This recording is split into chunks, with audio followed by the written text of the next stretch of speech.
Hello YouTube, D-Decken here, and right now there is a monthly challenge going on in Sid Meier's Civilization 6 called the Age of Abundance. The goal of the challenge is for you to play as Pericles of Greece, one of the many civ leaders of the game, and your only objective is to win a culture victory under a set map against 7 particular players, and that's kind of it. So, this challenge, you can kind of do it however you want. You can go to war, you can raise all the cities. It doesn't matter. The only goal of the challenge is to win a culture victory. But when you do win the game actually does record you in the Hall of Fame and shows you how long you took, what your score is. And for some people, they've tried to get very fast victories with that. I myself have tried the challenge 12 times. In my first try, I managed to get a turn 131 victory. In my second attempt, I managed to get a 122. And in my more recent 12th attempt, I got a sub 100 to turn 99 victory. But that was a lot of resetting, a lot of RNG playing around with, and just a really lucky run that you can't really go north from there. Like, you probably can, and there's probably some, like, magical RNG setup where you can get even faster, or honestly, I'd say someone better than me can probably, like, look at what I've done and, like, they can just build better off it. And honestly, that's kind of what I'm doing right now. I want to... When you play something enough times, it starts to live rent-free in your brain to a point where you kind of know certain things and you know certain, like, things about whatever you've done so many times, to a point where what I want to do is I just want to share it. Like, there's still 2 weeks left of the challenge by the time I'm recording this. If anyone looks at this and they'd be like, hey, this person did this and this, they can try it themselves. They can try to go for fast victories, and yeah, no, once again, someone better than me can come along and just beat my time. And if this helps them, sure. Otherwise, like I said, I just want to talk about this because I find this challenge, what the term, like, fascinating, a bit nuanced. Oh, that's a lot of text, right? So, any case, this is our start. We get 2 cities, a little over 1,000 gold, and we have yet to set a government. So there's technically 4 options, but by default, I believe most people have gone with monarchy, because not only does it allow us to build walls faster, but it also lets us earn, well, envoys faster, which our civ leader, Pericles, his ability is for every city-state we have suzerain of, which requires envoys, you get more culture out of it. So by default, monarchy just seems like the best choice, especially since it's also a tier 2 government and has more card option slots. Now, granted, the goal is technically a culture victory, so you could play as Classic Republic, which is one of the 3 governments in the game that is better at generating tourism, but at the same time, at the start of the game, there is no tourism. It doesn't really matter at the moment, so we pick up monarchy. Now, also at Pericles, we also get an additional wildcard policy slot, so great overall. As for cards, well, to start off with, I went with Li Mei's Conscription in our red cards. The reason for this is Li Mei's lets us build our walls faster. The reason we want to build our walls faster is because once we get to conservation, we will start generating tourism off our walls, and we also have access to our... In every city we build, we immediately have level 1 walls, and we can also build level 2 walls whenever we want. So this will allow us to save a bit of time and do it faster. As for Conscription, well, this card is only in here for a temporary purpose. We're going to be taking this card out later for a better card, but it's in here to do one very small niche job, and then once that niche job is over, or we stop caring about it, then it goes out and we get a better card. For yellow cards, there are 2 that come to mind right now. As soon as I can find the other one, there it is. That's Serfdom and Urban Planning. Serfdom, you probably want to always have it inside your government until you upgrade it to Public Works. The reason being is because in this challenge, builders are... You can do a lot with a single builder. And a builder with more charges, you can do even more with. That said, something that... fun fact about Civ 6, certain units and certain... whenever you purchase or build them, every time you do, the cost of them goes a little bit up, a little bit higher and a little bit higher every single time. This is true for settlers, builders, missionaries, apostles, spies, traders. Every time you build a new one, the cost of the next one is even more. And also, fun fact about Civ 6, if you happen to find a builder from a tribal village, or, you go walking over a tribal village grants you a free builder, that counts towards the number of builders you have built, and the cost of your next builder will then go up. So if you happen to be like, oh, I'm not building builders, I'll just take this card out for something else, and then all of a sudden you get a free builder that only has 3 charges, it kind of feels bad that you're wasting one of your potential builders, and it's undervalued. So just constantly having serfdom or public works in at all times is just a generalized good idea. After urban planning, to be honest, this card gets changed around. This card gets replaced very early on as well, much like conscription. But generally speaking, if you're just trying to play the game casually, this is also not that bad of a card to keep plugged in the entire time. It gives all your cities +1 production. That is good for many reasons. Many reasons. It helps your cities be a little bit more productive. Nothing wrong with this card. Once again, you can also keep this in the entire time. For what I'm doing, however, I changed this out very quickly for something else, and I'll talk about that in a bit. Green cards. Merchant Confederation, Diplomatic League. So whenever you're starting with a late game start, where everything's fresh, everything's new, you've met no city-states, Diplomatic League is great because as you can see up here, we have a set number of envoys already. We go to a city-state, if we're first meet, we meet to get 2 envoys there, we spend 1 envoy, we're suturing them, which, as Pericles, we get even more culture with. So keeping Diplomatic League early on is great. This will be replaced, however. Just letting you know that. Much like the other 3 cards. Merchant Confederation is also great as well. This is another card where if you're just playing casually, you can just leave this card in, and it does great things throughout the entire game. Where for every envoy we have in a city-state, which once again, because of Diplomatic League, the first time we meet a city-state, if we're the first one meeting them, we'll put 2 envoys there. And if not, we throw an envoy there, we get 2 envoys. It immediately gives us +1 gold per envoy. So I'll show that off a bit more in a second. This is a very nice card. Technically, I side grade it for something else later on, but you don't have to. Once again, just if you leave it in, it's free money. Nothing wrong with that. And the last card to plug in at the moment is Literary Tradition. I can't talk. I really can't. This card, the minute you plug it in and the minute you roll over to your next turn, it'll immediately start generating you 2 writer points.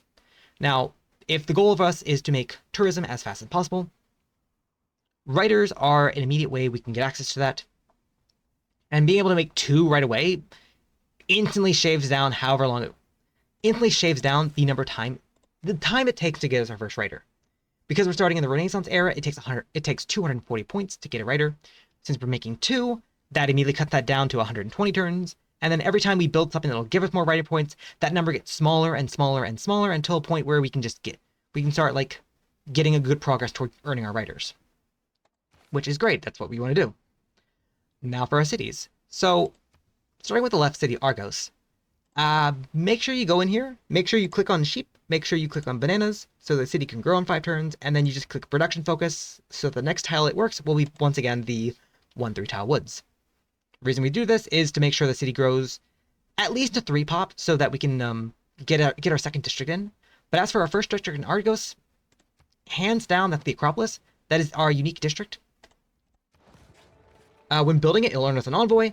It gives +1 culture for every adjacent district, as well as additional +1 culture for city center, which, by the by, city center also counts as a district, so placing Acropolis down gives you +2 when you finish building it.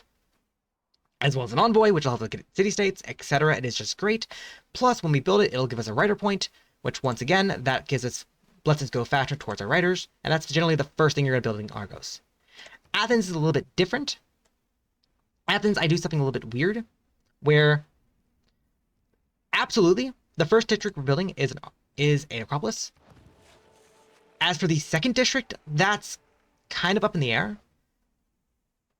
Because our population is at 7, we can technically build up to 3 districts. I'm going to hold on that in the moment, and I'm going to actually do something a bit weird. Something that I like to do, and a lot of people disagree with me, and I push back a little bit more, is I like to also buy this tile right here, and I place down what's called a preserve. So the preserve is a very fun wonder that can generally give you free housing once it's built, but it also culture bombs the adjacent tiles around it, so long as it's within your city tiles. And because we're starting in the Renaissance era, we also start with the first building inside the preserve called the Grove, which for every tile that's light green, it gets additional food and a bit of faith. But every tile that's like dark green, like these two tiles right here, they get a lot more food, a lot of culture, and a lot of faith, which, by the by, something that we need to also consider early on is our Pantheon. We start with 20 faith, but in order to get our Pantheon, we need to have 25 faith. Most people, they'll probably decide to build a holy site first in order to get the initial start of culture, which you can probably do. If you set a holy site right here, it will immediately default to being a +2. That's not bad. Plus, it'll also start with the free shrine from the beginning, which is additional +2. So building the holy site right here will give you, once you finish building it, will give you 4 faith, and then another 4 faith after that, and then from the afterwards, you can get a free Pantheon. I like the preserve because it gives me extra food on these tiles. It gives me extra faith and a bit of culture on these tiles, as well as extra housing in my capital, which, although my capital doesn't really need it, it helps scaling into the later game where we need a lot more housing. That's what I like to do. As for the third district, I'm holding it off for now because I'm about to do something a little bit weird. So we have a bunch of money. I'm going to spend it turn 1. And in turn 1, I'm going to come over here and I'm going to buy a galley. Which, by the way, the galley is the entire reason I went for conscription first. The galley costs 1 gold maintenance, and conscription basically makes that 0, which means even though we have bought a galley, our gold per turn is not going to go down. We are fine there. As for Athens, we're at 7 pop at the moment. I'm going to immediately buy a settler. That brings our pop down to 6. I'm going to take out my builder. I'm going to chop this wheat right here, and we're back up to 7. Trader can go to Athens, create a road. That's perfectly fine right now. And I also do want to do one more thing before that. One more thing. So there are 3 tribal villages on this initial continent. Continent we have here. The very first thing I want to do is make a scout. Now, funny enough, because we have urban planning plugged in. Oh, and don't work the preserve just yet. Just place it down. Because we have urban planning plugged in, and we get a little bit extra production, we also get our scout in 1 turn, which is great when we're trying to go fast. Science-wise, the first card you're going to be picking for science should be cartography. The reason being is because there is a giant ocean wall surrounding your continent. There is a path, which I'll show in a second, of how you can escape the ocean wall. But because there is an ocean wall, you can't really effectively meet the other players. So because of that, you go for cartography first, because cartography will allow you to go across the ocean wall, go across the ocean tiles, and once you do, you can meet new players. As for civics, I recommend humanism. You don't get any new cards from this deck, but you also get access to the art museum and the archaeology museum, which is a bit debatable on what you should build here and there. I have my own opinions. Other people probably have better opinions, etc., etc. Now, something I do want to also make note of is we're not building the Acropolis in our capital first. We're building the Scout first, and that is mainly just to well, we're building it, of course, but that is mainly just to save a bit on time. I want to go down here, and I'm going to be improving these horses. My first settler is actually going to come down here as well. My scout is also going to come down here. My boat is going to come up here, and it's going to meet Mashandaro. Because we are first meet at Mashandaro, we get 2 envoys. Place 1 in. We immediately have Sutranism, which means we're making a bit more extra culture. Something else I'm immediately doing is I'm going to come over here, and I'm going to buy another settler. Now, when we do that, that's fine. When we do that, the time for the Apocalypse won't go down, and with our second settler, we can immediately get 4 cities going right away. Those 4 cities have their own particular jobs that I will explain in a second. As for this builder, it's going to build these horses. It's going to improve the horses. My bad. The reason why we improve the horses is for a very particular reason. I will explain it when it comes up. But also, more importantly,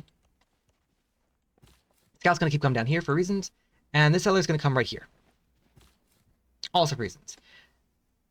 This settler here, however, is going to traveling this way. Boat, however, is going to navigate around this water here, because once again, there is a giant ocean wall, but there's a small path you can take. Very, very slowly. After this builder, it's going to come up here, and this scout is going to come down here, which will see our first triple village. And we get the absolute worst tech boost you can possibly get. Fun fact, we are never going to go here. So getting this is the worst thing we can get here. Okay. Side note, The absolute best thing we can probably get here is a relic, and the second best is probably a second scout for reasons. So we want to actually go here, we want to settle here, and this new city, it has a hill tile right next to it, which will allow us to place down our Acropolis right here, and allow us to get started building it. We are growing in a decent amount of time. We're working decent tiles, we don't need to do anything else. And something that I like to do, that I've done in many of my runs, was to set up another preserve here. Because the cool thing about preserves is that even though they culture bomb tiles, they affect the tiles around it, so other cities can work those tiles. And these sheep, and these cattle right here, they are actually +3 appeal. The preserve will add additional +1 appeal, and they become +4. So if you do place preserve here, these become like 5. They become like 5 food, 2 culture, 2 faith tiles, which are very nice. But in more recent attempts, I've kind of strayed away from that. But it's just something fun you can do. Settler's going to go up here, and we immediately find another tribal village. Boat's going to go across the water. And this builder's following it. We're going to continue heading towards that tribal village. Boat's going to continue going this way. And the scout is going to step right here. We see another tribal village. Now, what I want within these next two encounters is probably going to be, hopefully, getting another scout. Having 2 scouts is kind of important for what we're doing. And inside the Acropolis, we're going to start the amphitheater. Now, if neither of these are scouts, we don't get free recon units from these 2 tribal villages, then we're probably going to have to, like, build another scout really quickly. Inside our capital, we can still do it in, like, 1 turn, so it's, well, actually, we'll talk about that more. Envoys, we're fine right now. And there we go, that's what we wanted. We wanted a free scout. The reason being is because while the galley is traveling along this tile here, it's also immediately allowing us to make a path right up here. And this new scout, it can enter the water down here and wants to then travel up towards this path. I'll explain that in a bit. The builder is still following him, and you earned us extra faith. You know, weirdly enough, is that a constant? I think that's a constant. In my more recent run, this first one over here was a relic. That was a scout, that was a faith. Every single time. I don't know if specifically me moving the same movements caused that the trigger. I have absolutely no idea, but over here in the Argos, we have built our Acropolis. Now, over here in Argos, we want to do something very particular, and we are going to build 3 builders. I'll explain in a bit. Just set up 3 builders, and then we'll go from there.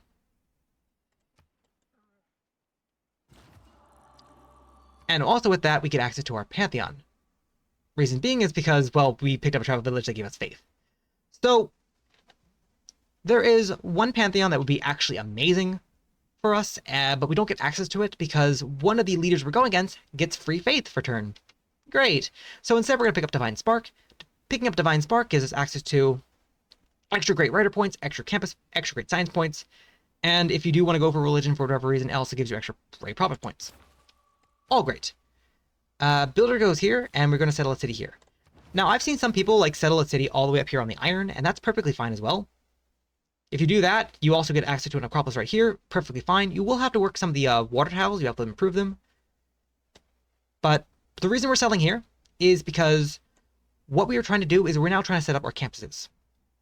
So inside our tech tree, we have one tech here that asks us to build a university, which is the 2nd tier building inside our campus, next to a mountain, and then right down here, printing, asks us to build, well, let me do this actually so you can see it better.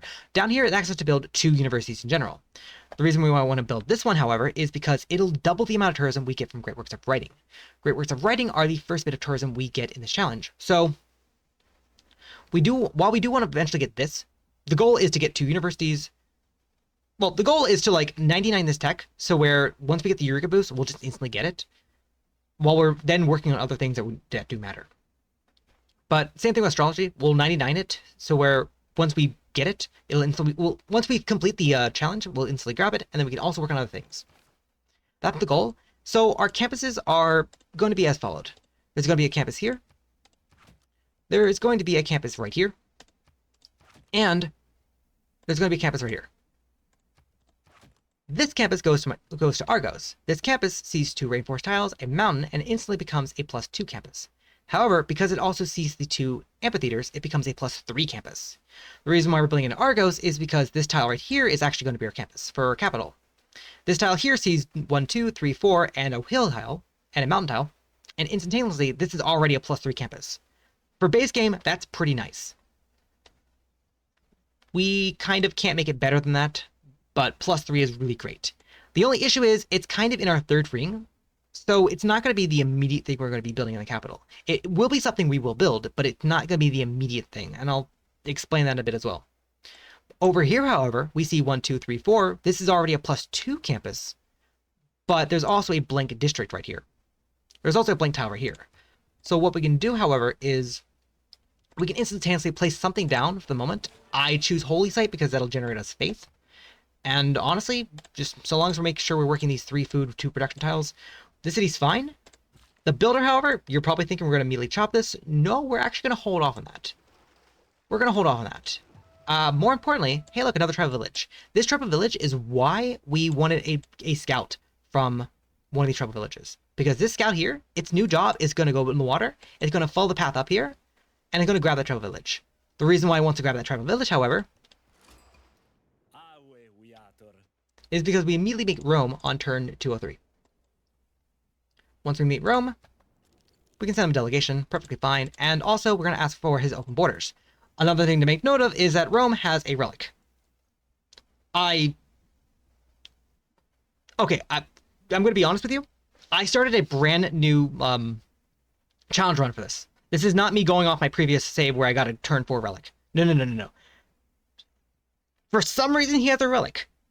Okay, that's cool. That's good to know.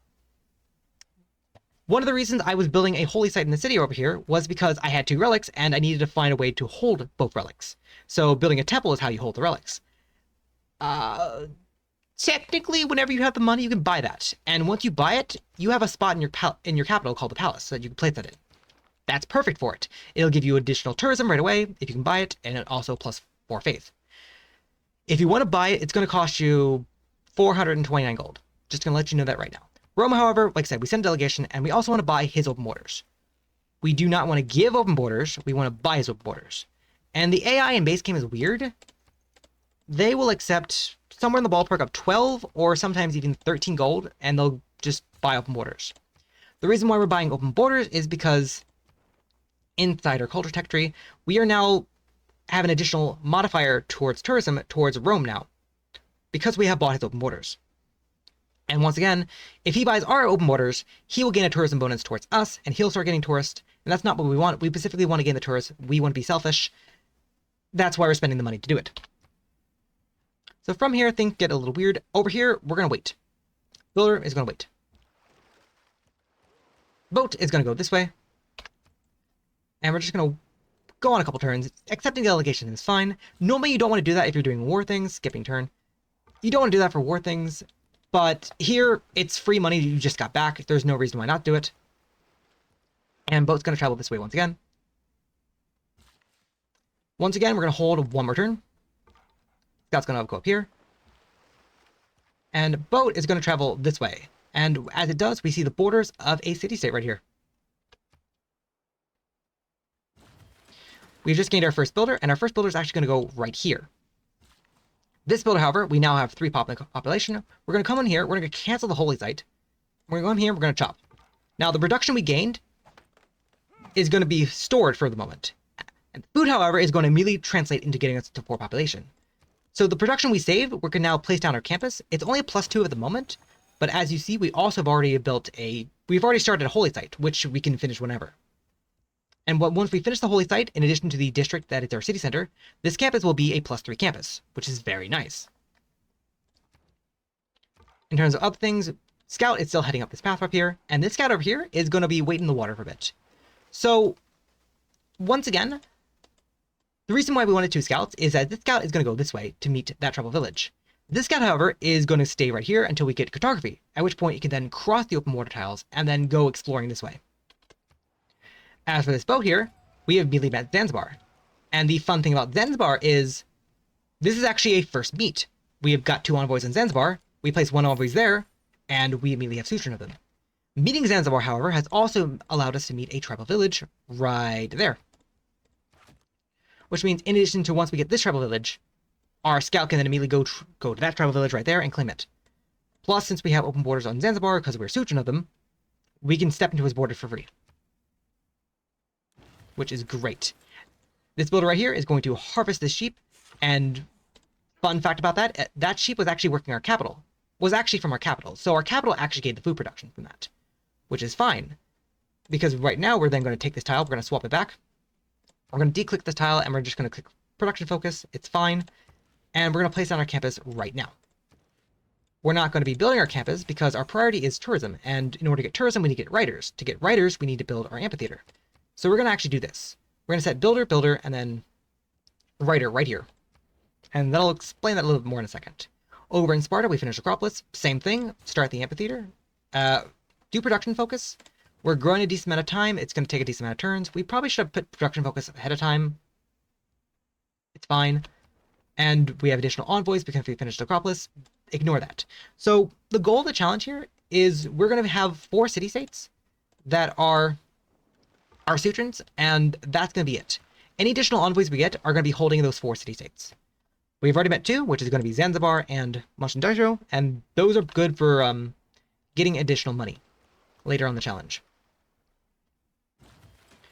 Builder over here is now going to go to this rainforest tile.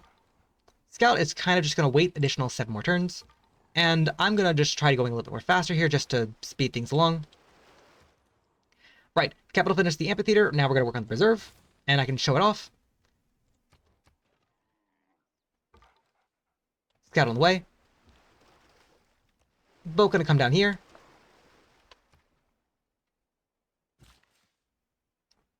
We're going to chop this, we get a free builder, and this builder is going to go right here. You coming up here, and we've got the Galapagos. Now, you could send a settler all the way over here and start working these really nice science tiles, but the big problem with that is that there's not a whole lot of food over here. So while you could do that, you can get a bunch of science off that.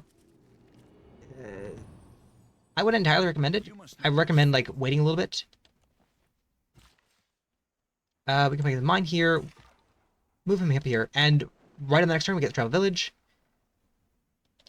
Now, if I do this, we can see the borders of a city-state. This is not the city-state we want, but we can technically see the borders of the city-state. However, unfortunately, we're not able to actually interact with it because none of the units are going to walk this way for whatever reason. However, if we also come down here, we immediately see a problem. There's an ocean wall. We can't pass the ocean wall. However, if you look up here, it's going to take 4 more turns to then cross that ocean wall.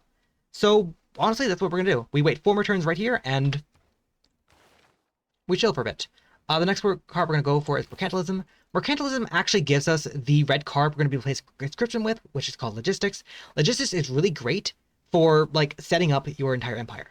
Logistics give +1 movement for units inside your territory, that includes your builders, that includes your settlers, that allows you to move your settlers to wherever you want to settle next, that helps your builders go where they want to go and help improve things faster. So while we have the conscription card plugged in right now to saving us 1 gold from boats, as we're going along, we're going to be slightly getting more and more gold, and this is not really going to, the -1 gold is not going to matter. This matters a bit more when you have a bunch of units that are costing you a lot of money, but as of right now, we have 1 boat, 2 scouts, and that's all the units we really want to have.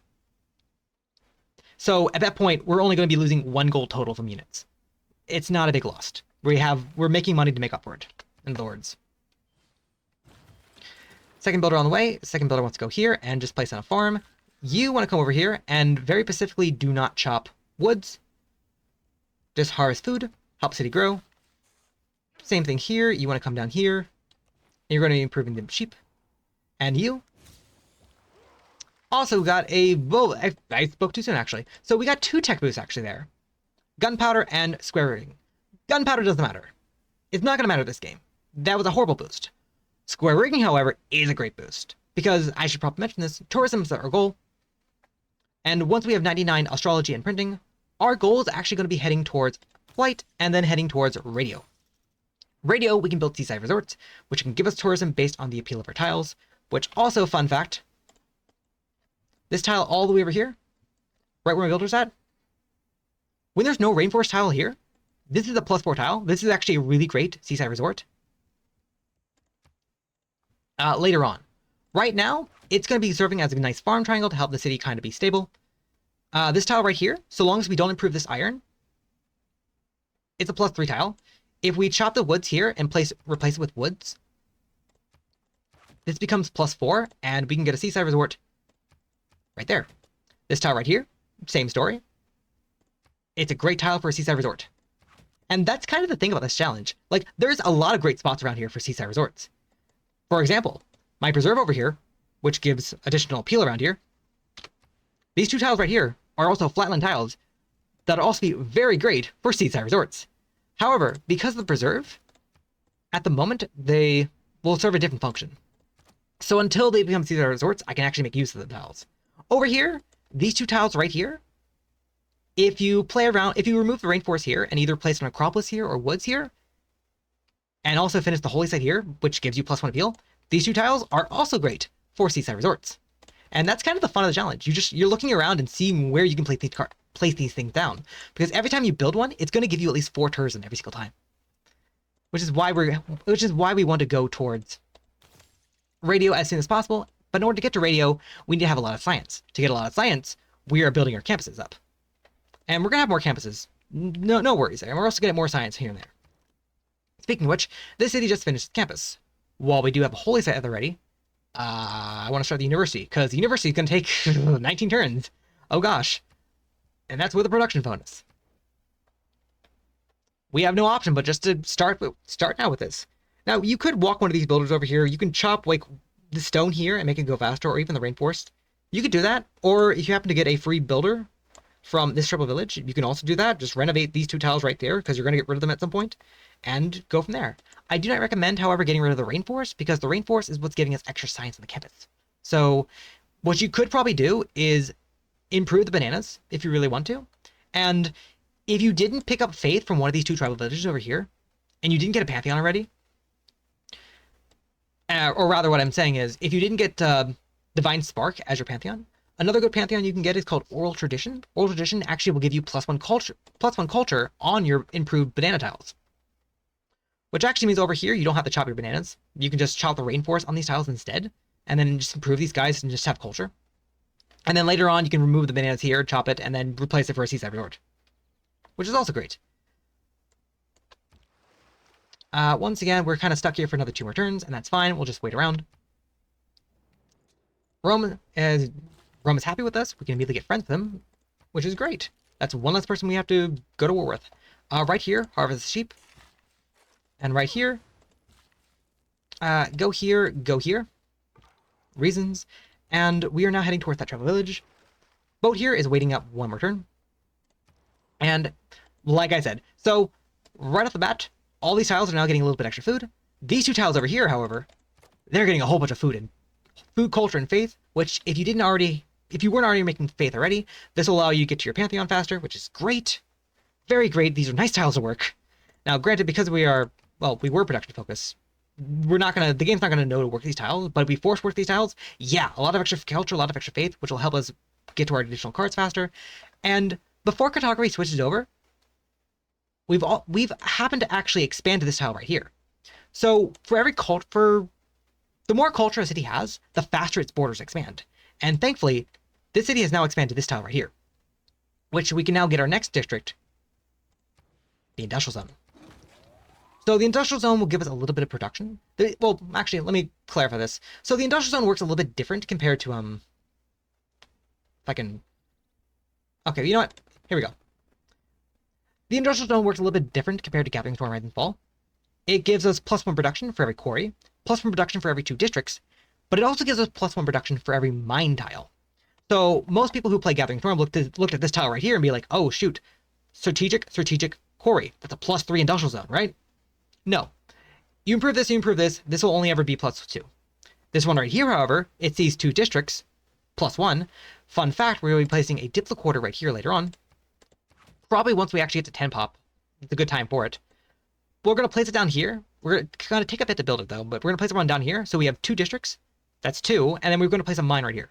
So this industrial zone will actually end up being a +3 later on, which is actually great because the industrial zone will actually allow us to get great engineer points, which will speed up how fast we get Flippo Boletsky, which, depending on the RNG, may or may not be something you want to go for, but it's something that'll make it a little bit cheaper if you do want to go for it. Just saying. Once again, this scout right here is just waiting. We're going to wake him up and we're going to skip his turn because we're going to be using him next turn. Once again, Rome's happy with us. We have friendship with him. All great. We now have access to cartography. We're going to be putting a mine here because we now have the additional tech research. Our chopping's worth a little bit more now, so we can get away with chopping both our rainforests and immediately starting with our campus. We have our amphitheater going, and we are now making additional rider points. Scout's going to go this way, which is great. Scout's going to go up here. Also great. And you can now go down here and meet this city-state. This is called Kumasi. However, if you notice, Kumasi has 7 envoys. We're not taking control of Kumasi. Instead, because we have Diplomatic Lead plugged in, we're going to plug 1 envoy there and just get 2. And that's it. If Kumasi has a good mission for us, exploration, which is not a good mission, but if it ever does, that can actually be another envoy you can get for free, and it'll get into the 3rd slot right away, which once we build our second-tier government, or second-tier buildings inside our theater square, it'll give us additional culture, which is great. RNG did not give us any favor, however, this time around, so it's fine. Tech-wise, however, once again, we want to start 99ing, like, astrology and printing. We want to basically have the bar fill up to where it's this second bar here fills up and matches this bar here, because at that point, that's when the tech is going to, whenever this mission right here gets completed, it'll boost that right there, and if we happen to already have that boosted all the way there, it'll give us the tech for free. So we want to 99 astrology and printing, and then once we get these 2 like 99 and ready to go, we can then start working on the top of the tech tree and get to radio as soon as possible. Now, I mentioned a bit earlier that there's going to be 3 city-states that we are going to be controlling. There are going to be 4 city-states that we're going to be controlling this game. The first one we're going to be controlling is Mogadiscio. The second one is Zanzibar. No matter what you do, you want to always use your envoys to hold these 2 city-states. The third one, however, is going to be Namadal. And once again, Namadal is actually a first meet. Namadal is actually really crazy, however, too, because for every district, which includes your city center, by the way, next to a coast or lake, give you additional 2 culture. Once again, your cities settled on coast, which are going to be most of them, are going to give you extra culture. Your district placed next to them are going to give you extra culture. It's a great city-state, and honestly, like I said, it's going to be the only culture city you actually want to have. And once again, we're first meet. So we have met them, place 1 more envoy, and we now have +2. Something fun also immediately happens, by the way. I click this tile here, and Namadal has allowed us to meet France, as well as the Congo on the same turn. But what's even better about that is we've now met Arabia. We've met 3 civs on the exact same turn, which is great, and there's also another tribal village right here, which is why we wanted another scout. We're going to talk to them, send delegation, ask for open borders. You can get away with giving him either 12 or 13 gold. He wants 13. France, delegation. We're just doing that to hopefully make him more friendly towards us so we can potentially get a friendship with him and not have to worry about denouncements and anything like that later. This time, France wants 12 gold, which is great. But this is where things are a little bit different. Mavemba, we send delegation. Perfectly fine. We're losing a lot of money off that. However, Mavemba does not have horses. And once again, the only units we're building in this game is 1 boat, two scouts. If we get any additional scouts, that's great, but we don't need our horses for anything. So we can trade our horses for open borders, and he'll also give us 10 additional gold per turn. That's great. You can technically also trade horses to Arabia or even France, I believe. Or Arabia or I believe Rome. Never mind. Or just Arabia. But he's only going to give you 8 gold per turn. Where Mavemba, he'll give you 10. And fun fact, if you keep doing that, the cost actually goes up. So I guess something else you can also do, because you're going to have to also keep track of who has open borders with you and whatnot. What you can do is you can take the turn you met them on. Like, for example, I met Rome I'm at Rome on turn 203. In 30 turns from now, I need to update my borders. So on turn 33, I need to update for Rome. I just met 3 city-states, or rather 3 civs just now. I can remind myself that on turn 16 plus 30, which is 246. On turn 246, I need to update my borders for them. Great. Place a mine here. You place a farm here. You come down here. You get ready to go there. And this boat now has a very particular job. It needs to go this way. Delegation. Again, we just want to be friends with everyone. She'll take friendship right away. Arabia right away, and Mbimba. He's still thinking about it. Fair enough. Right, you go here. We have 1 additional foot charge on him. And I believe... what do we do with him? Ah, okay. I think I see what I did, and it's fine. Booster exploration, which, funny enough,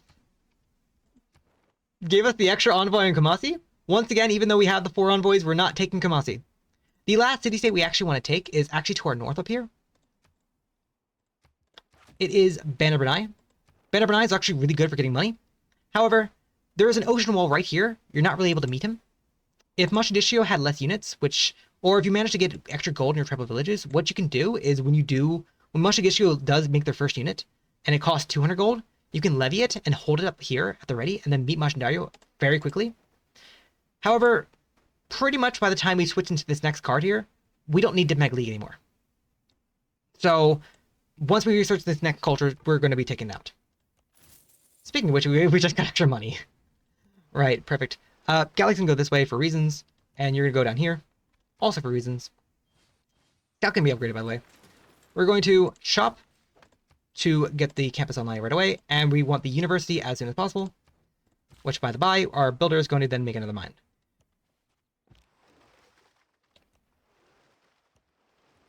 Once again, boat is traveling that way, and we want to do something weird with our scout. We actually want to go down this way.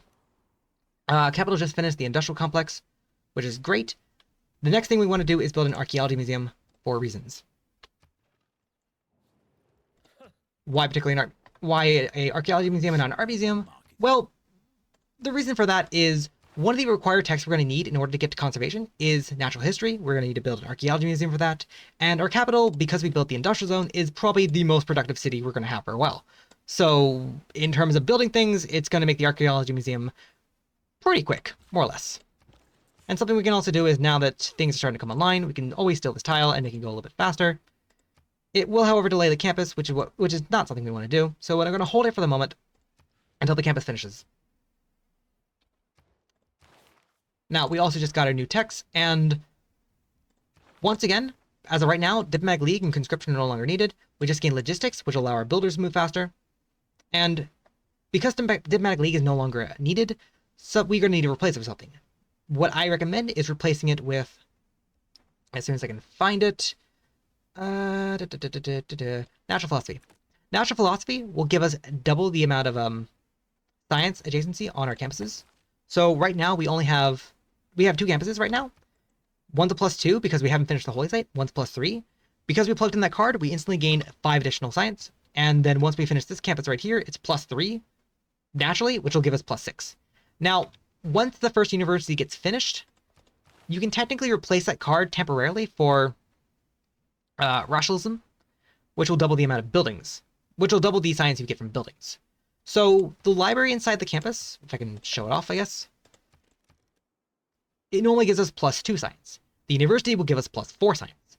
So having both buildings will give you +6. We're getting additional +3 at the moment from this campus and this campus here, which means doubling the building from just libraries is not really worth it. But once we get universities, doubling the library and the university instead of the district, however, that's a little bit better. Now, spoiler alert, later on we're going to be plugging in both science cards to go even faster with science, but that's later on. As for our next civ, we want to actually start colonization. We don't necessarily want to research it just yet. We just want to start it to get started on it. Like I said, finish up the mission and then work a little bit over here.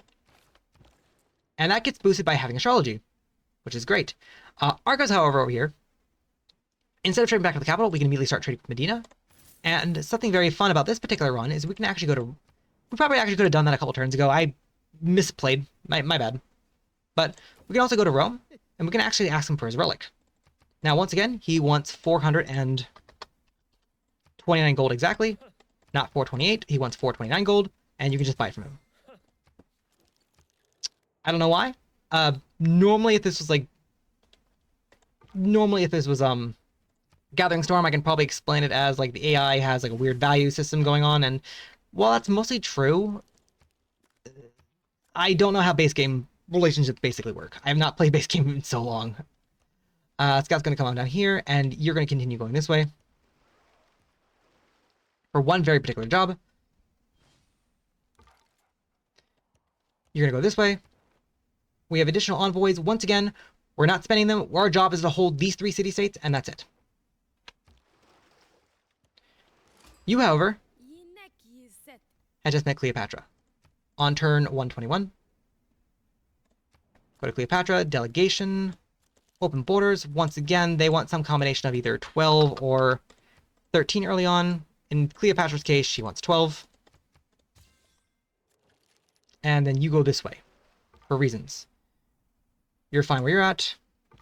And once again, we can go over here, make a marker down to remind us, hey, on turn 251, we're going to need to update our open border with Leo. Over here, we're going to slowly go down, because down here, there's another tribal village all the way down there. You're going to go this way.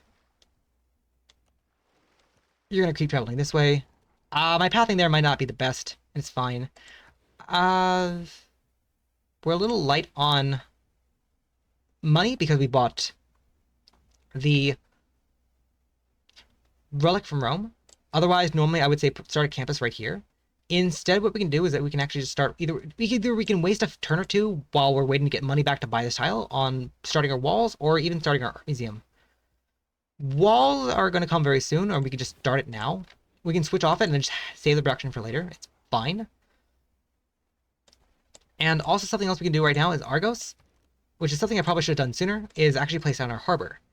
The harbor isn't exactly great because there isn't actually any fish tiles around, but we want the harbor because it'll give us access to a trade route once it finishes, which is great because that trade route will then allow us to trade with more civs to generate more tourism, which is why we want to trade with okay, I'm trying to talk here. Yeah, we get open borders and trade route capacity trades for tourism. I'm trying to talk. It's not working. We want to trade with as many people as we can to generate more tourism towards them. There we go. In the base game, buying, we mentioned Majandaro. We don't have Diplomatic League plugged in, so there's no reason to set envoys there. Galley goes up here. You come down here. There's a giant like cliff wall here, but like I said, there is a tribal village somewhere down here that we are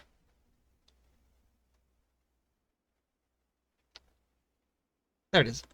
There's a tribal village down here. There are 2 tribal villages right here and also down here, as well as one over here. And then there's one somewhere around over here. And then there's more over here in the corner over here. So our scout is basically heading towards this tribal village here, looping around over here, grabbing this one over here. Also, nice wonder right here. If possible, if you can settle a city somewhere over here later on, this is a perfect city you can start trading with France with. And also over here, if you can get a city right here is in perfect range to coming around and then trading with Cleopatra later on as well. Again, with the envoys, we're going to skip it. Scout's going to come down here more and more, and we're going to come north up here. And we meet the civilization known as Peter. Delegation, open borders. He wants 12 gold, deal.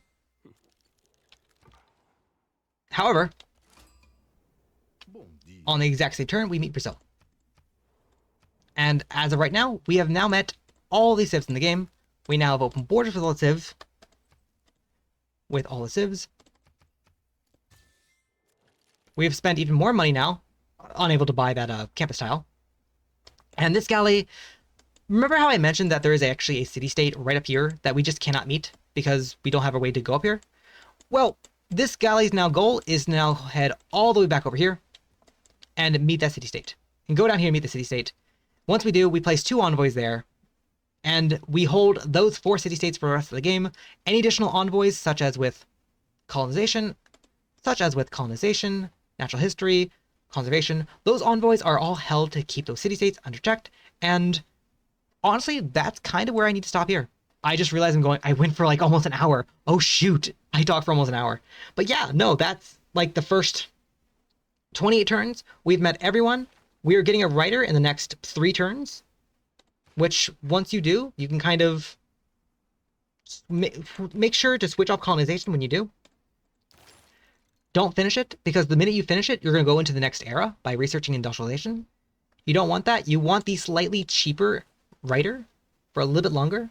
So make sure you don't complete the entire tech. Just start it and then switch over to diplomatic service. Once we have our first writer, you can then freely go into colonization. Colonization gives us access to Raj, which for every city-state we have Suzerain of, we get +2 science, +2 culture, +2 faith, and +4 gold, +2 gold, which what I normally do is I normally take that card and I actually replace Merchant Confederation with it. Now, granted, we are currently getting 12 gold from Merchant Confederation, and that will instead say we get 8 gold, which is not as great. And this will scale even more in terms of gold. But the reason we want it is because it actually gives us additional culture and science, which, once again, the science will help us work the top of the tech tree to get us to flight, then radio, and then eventually computers. Even faster. And yeah, no, there's a lot more I can talk about, but that is a general basic start, and like, again, the first 20 turns to play off of. If you have any questions, let me know in the comments. I will try my best to answer it the best I can. As for why I'm going over here, well, once again, there is actually a tribal village somewhere down here. And then 2 more tribal villages over here. Well, actually, it's more like, yeah, that one's a bit more accurate, and then it's like another one like right here. Very close to each other. So the scout is heading towards this tribal village, and then going over here. And then pretty much it's going to go over to these tribal villages over here and over here. Probably actually he's going to go to this one tribal village. And then there are technically 2 more tribal villages all the way up here. But sometimes the AI likes to go grab them. And there's also some extra tribal villages, if I can find it, also up here as well. But once again, the AI likes going for them as well. If you can manage to get to them, cool, awesome. Otherwise, yeah, no. Oh, and one more thing. So a city right here, if you happen to sell it, can get you a trade route to a city that is about, let's say, right here. This city belongs to Brazil. And while that's nothing special, what is special, however, is that this city here is then in range of another city over here that belongs to Peter. So if you happen to trade with this city here, when the trade route finishes, you then make a trading post there, and then you can then expand that trading post all the way to then trade with Peter. So if you want to trade with all the city-states, this city right here can get you to Egypt. This city here can ping pong right from that city all the way to trading with Peter. Because you're already here, you can trade with Brazil. We were already trading with Arabia. If you settle a city right here, you have access to Congo and France. And if you get a trader over here, you can already trade with Rome. And that's how you can trade with everyone in the game right now.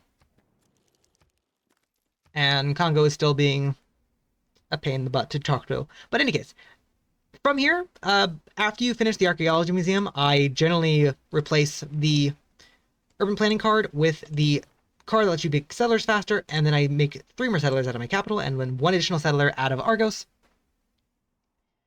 Since these both line up in 5 turns, more or less, it actually lines up pretty well. And then after that, after you make all the settlers you want to make, I make 3-1, but that's me. You can make more after that. You can settle the entire world if you want to. Perfectly fine. After I do that, then I proceed to replace that card with the other science card and just again, focus entirely on science for the rest of the game. And yeah, no. Like I said, any other questions or anything you want to, or any better ways I can play this, or better ways you can probably play this, let me know. And yeah, no. Hope everyone has a good day. Thank you so much for watching, and take care.